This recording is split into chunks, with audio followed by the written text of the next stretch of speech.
El que vaig explicar sembla una tonteria, però no ho és, perquè una ampolla pugui omplir-se d'aigua necessita no tenir el tap, evidentment. Si té el tap, l'aigua no pot entrar i la botella segueix buida.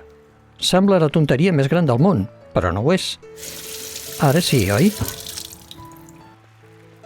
Doncs això és tan senzill com el voler acceptar o no a algú a la teva vida. Hi ha gent que pot pensar que l'existència de Déu depèn que si creus en ell o no, que això és un mite, en fi.